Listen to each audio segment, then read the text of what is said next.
Unmask PJ Patterson's shady agenda and resist coercion by PNP puppets. Hey, Jamaica, it's SkyWalker. I have a real Jamaican coffee brewing. You must smell it today. I come to talk to you about something very important. It's time for us to wise up and deliver ourselves from the web that's been spun around us by the People's National Party, fathered by the corrupt and divisive PJ Patterson for so many decades and started by Norman Manley. At first glance, it seemed like a noble and powerful idea, but when you look at it the second time, viewing the circumstances surrounding it, you see the trap that a neocolonialist would set.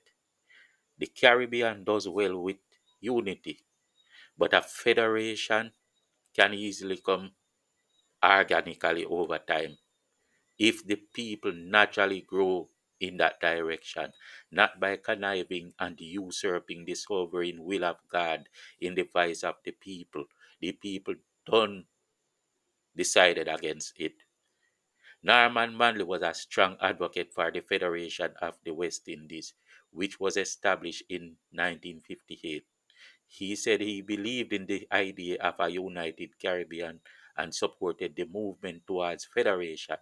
Remember that Norman Manley was the guy who fought out the brilliant independence ideas of Marcus Garvey, disgraced him, and made him leave Jamaica like a scorned leper.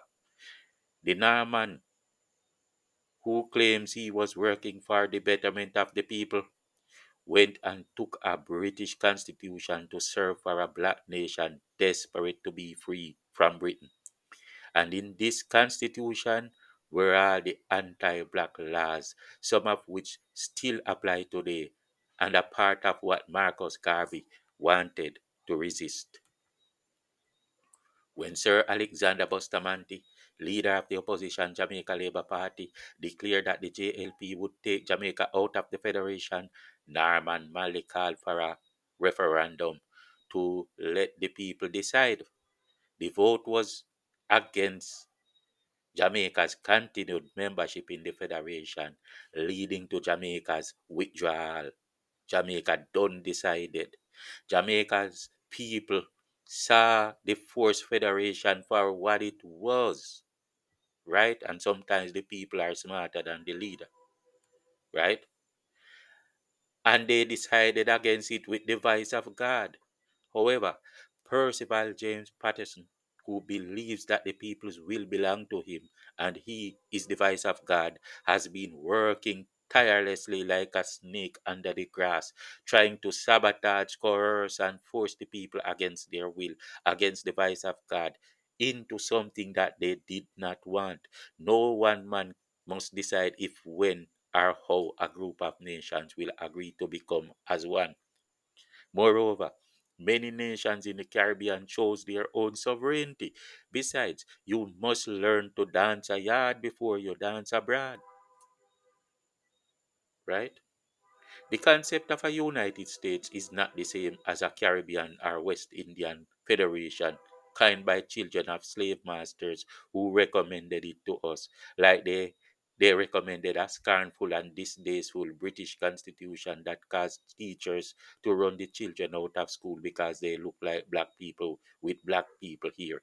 Yes, that's what your teacher do if you look too black when you go to school. This led to the rose breadfruit system that exists today, where we are ruled by 60 odd rose breadfruits at all times because the Constitution conditioned our minds like that. And these include our preachers in churches too. They are anti black. The man that Marcus was shamed for resisting came up with the Federation idea. What most people did not see is that neocolonization was coming behind emancipation, slavery from a different angle. Just like an old man explaining a certain situation today told me that if a man and his wife turn to different direction, it doesn't change the description of the act, whatever he meant by that. Hello. For example, for example, now you see the United States removing trillions of dollars worth of iridium from Haiti. After so many of us believe that the day had come where a white country meant well by invading a black nation, and many ran behind the idea of sending troops there, but ended up facilitating the looting, putting your brothers in bondage, and make the white man look innocent. In fact, as it stands today, Kenyan troops are helping the neocolonialist nation to exploit a black nation, but claim that it is to help. We always believe when some white guy tell us that SHIT spells sugar, and we will never learn. This is what we do all the time. We do it all day. I heard that Jamaica also has people down there. Always that same ignorance, always. And it doesn't matter which government was here, was in power in Jamaica, is the same thing would happen. Anyway, enough of that. Enough of that. The idea of federation then, and I don't care who swears that Norman Manley or Michael were gods. The idea was to help the neocolonialists, but the people were wiser than the leaders. Our Bustamante saw the web. The idea was to gather the nations together so they could be manipulated from one headquarter. That's not how we should unite when we want to. Caribbean people love Caribbean people, and our unity is based on love, not a central headquarters. If a colonial ruler wants to manipulate us, they can do it easily when we are under one umbrella. And this is not to say that this new name federation can't happen in this structure or in similar structure in the future. It can happen in the future, but it cannot be forced. Jamaica's independence cannot be pinned to the CCJ, right? Because the most corrupt individual in the history of Jamaica says so. No, it cannot. It cannot. I am happy just being a Jamaican and I don't need no what else at this time. At the same time, I am happy about Caribbean unity and free trade across borders, other programs for security and solidarity, etc. No problem. And we can even use the word and say one Caribbean. But that's not our main focus now as Jamaicans. Our main focus is to be independent from Britain and be a sovereign nation. And that's where it begins. It doesn't begin at no dog and CCJ. It begins at fixing our legal system here and making it the best possible and running our own country and being independent. And then whatever comes later can come. We are already united as free nations, banded by love and free trade agreements. We don't need an external force dictating our every move. PJ Patterson has always been seen as corrupt and treasonous, and now we see the result of his influence. He is the man behind the Rise United puppets that intend to gridlock, sabotage, and coerce for their own personal agenda. The CCJ in question is questionable because the most corrupt man in the galaxy had a hand in its creation. Trinidad helped, but doesn't doesn't trust it either. It is in Trinidad, but we don't see them trusting it or joining. And guess what? It seems like our headquarters would be in Trinidad because Patterson was selling everything Jamaican to Trinidad, including the lottery. So we don't see where our independence would be under this regime, right? Jamaica would be like playing just being subject to another Caribbean nation instead of to Britain. Let's be clear. A sovereign nation cannot be stopped from becoming a republic just because it did not choose an external appellate court. We must focus on building our own institutions and strengthening our own judicial system. Hmm? As it stands now, and with the PNP gridlocking our move to independence, the government of Jamaica must go back to the people and defend our land. How can our independence be peered to a foreign body if we are becoming an independent nation? That independent nation must first have its own court before it can consider appellate court outside. We must concentrate on fixing our own judicial system. A bird cannot fly and meet others in the sky if it does not learn first how to flap its wings in the nest. What is really going on? Doesn't anyone see the disconnect yet? Several Caribbean nations went independent and became republics long before there was a CCJ. They needed no outside source. Barbados is the only Caribbean nation that went to the CCJ inside of their independence process.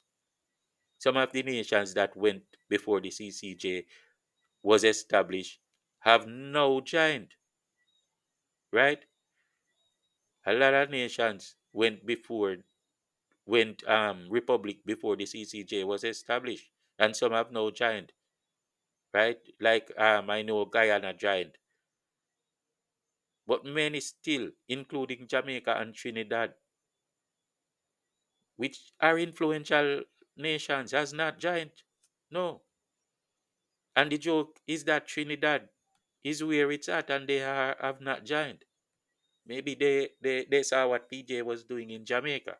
All over the world, countries went to their independence, including Australia and India, but there was no PJ Patterson and CCJ to make it possible for them. They did it without PJ Patterson and the CCJ. So how come it worked? Do you believe you can find the law in the Bible that says God demand that nations on earth that want to be free must join the CCJ? What hogwash is this? Can't this PNP leave Jamaica alone and still? So many people believe in them. However, it's mostly those that could use a bit more intelligence. Just check it out. That type can easily be manipulated. We cannot allow these wicked people to coerce and manipulate by way of gridlock by a white man who is not one of us, the puppet for a traitor like PJ. To my fellow Jamaicans, it's time to see the treasonous divisiveness for what it is. Maybe the CCJ is a good idea, but we should adapt it in our own time and on our own terms. We need to ensure that our independence is not undermined by those who seek to control us. That is our major concern at this time. How can it be the CCJ? That's impossible. Our major concern is our independence, not the CCJ. Not something to make PJ Patterson gloat. Our unity should be based on love, respect, and mutual agreements, not on not on manipulation and control. Let's work together to build a stronger, more independent Jamaica. We have the power to shape our own future, and we must not let anyone take that away from us. Thank you for listening. Let's stand together for a better Jamaica. And as I leave you today, I leave you with the words of a comrade telling you what these comrades are in their leadership. For if I tell you, you won't believe me. So listen to this tape. Just listen to this tape. Look there. And it is across the country that they did this everywhere that them operate and function as a constituency, the PNP lads. And then they call in and of course say we must support them. See the evidence, they don't know nobody and make it up. And then them a call for this and that in the diaspora, both diaspora seat, yeah. Them come go ask me. And we Jamaicans have to support me because we are work good. I know that you are the God of Isaac and Jacob and Esau. Your eyes roll to and fro the earth, and no evil has not escaped you, God. These people are evilous. And you said that you will compensate and reward the good, and you will always remind and reward those who do wickedly. God, your word are true, for Titus said that it is impossible for you, God, to lie. Show these people that you are God Almighty, and I'm crying for my party, my 82-year-old party. This is what it has become, a laughing stock because of men who are jealous and greedy for power. I'll come to chastise we will be vindicated by history. Yes, that we are fighting for the souls of the PNP, and that those that hijack our party must pay dearly for it. Dearly, God, I call upon you, show them signs and wonders, for evil must be compensated. Yes, by your word is true, God. How could I see these people undermine the party? Here is the evidence. It's not anything that is made up. What a wicked set of people. And the Bible said that the wicked and the righteous can never walk together. God, there's a gulf that is fixed between us. Yes, there's a gulf. For wickedness is on one side and righteousness is the other. And we can't cross the gulf. Like Davies and Lazarus, you think, say, it was heaven up above and dug earth. The gulf means separation of evil and righteousness. God speaking a parable. That's what he meant. I am bawling for my party. I cry tears, I'm on my knees. God, you say and you know the evil of these people. And you come tell me you must fall in line and you vex. Come on, God, I look to you and I call to you.